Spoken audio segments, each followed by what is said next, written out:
Y además, ya te hice un salto porque ahí en Responde noté que había tocado un techo de cristal y entonces, pues, de la mano de ese catedrático que me había metido en el mundo de la propiedad intelectual, pues salté a despacho de abogados. Despacho de abogados centrado en negocio, pero un Ujú. despacho de abogados muy tradicional.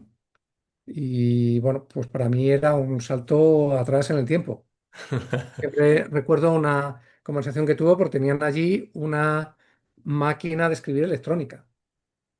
Eh, Y entonces había secretarias que recordaban con cariño no la electrónica, sino la eléctrica, que ya la eléctrica les permitía tener una pequeña memoria con determinadas expresiones que utilizaban mucho y para ellas era un recuerdo entrañable esas máquinas de escribir. ujú. Y de esto que dice, Dios mío, ¿dónde me he metido? Y además, viniendo de economía y habiendo leído sobre startups y demás, pues alguna discusión que tuve con algún socio que decía que un despacho de abogados no es una empresa. No, de esto que dices. Perdón. Sí, eh, sí. pero este despacho lo que tenía que era muy divertido porque le gustaba meterse en cosas diferentes.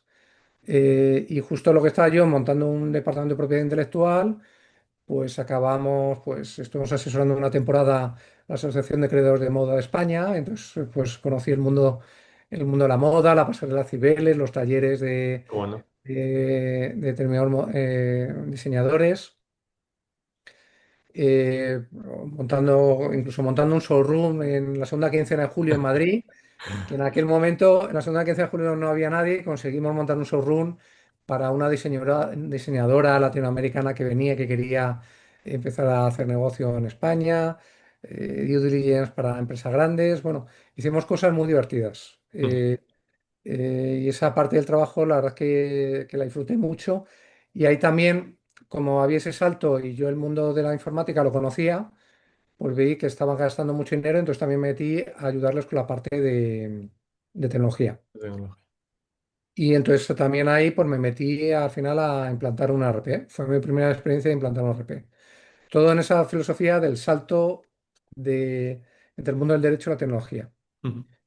Ahí, mm, ahí ¿qué pasó? Que en ese momento también pues me pasó que de repente me empecé a desencantar un poco. Ahí vendía propiedad intelectual y protección de datos.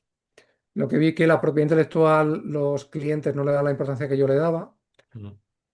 cosa que he entendido con el paso del tiempo, he entendido el porqué, pero vi que no había tanto negocio como me habían dicho en un momento que había. Porque al final la propiedad intelectual era un contrato, Ujú. es un contrato y das un poco de asesoramiento, pero no, digamos, la magia pasaba en otro lado. Y el por qué, que lo hemos pasado por alto, no sé si también ¿De hacer qué? doble clic sobre la parte de...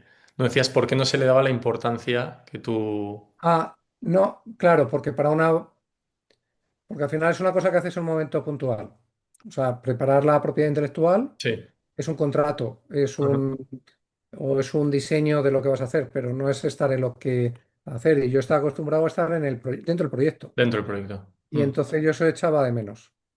Y, y bueno, luego hay otra cosa que en España nos ha generado, mm, ahora quizá hay un poquito más, pero en aquel momento el salto de lo que es el mercado de propiedad intelectual entre Estados Unidos, España frente a Estados Unidos o frente a Hong Kong, no tiene nada que ver.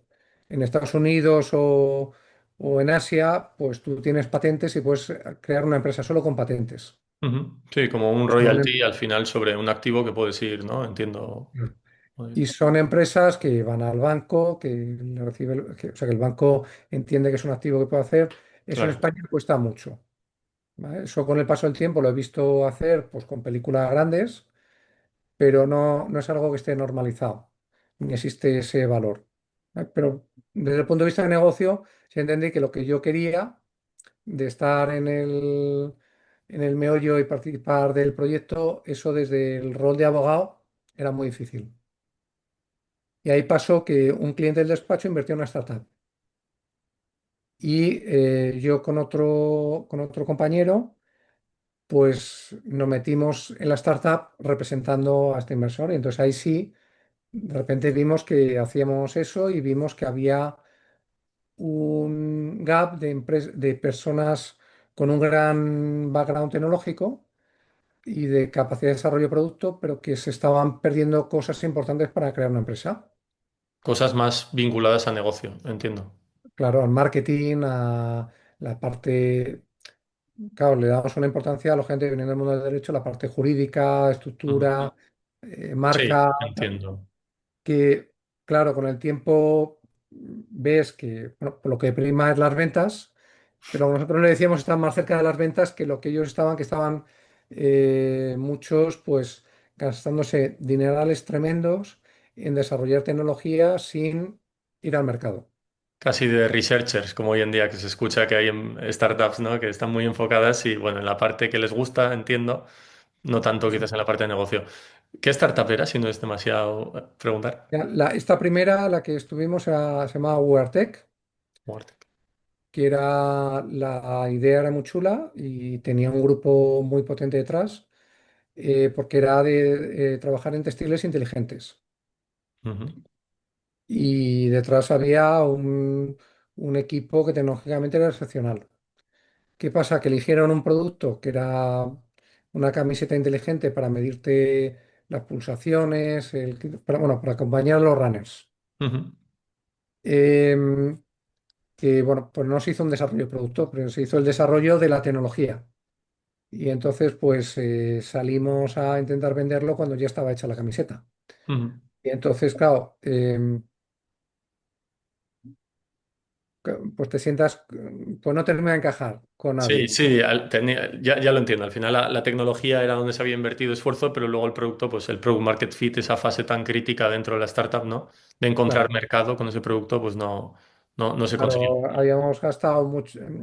Claro, era una cosa que era mejor que otro tipo de soluciones que había en ese momento, pero peor que el estándar que todavía se utiliza, de ponerte una banda aquí al pecho.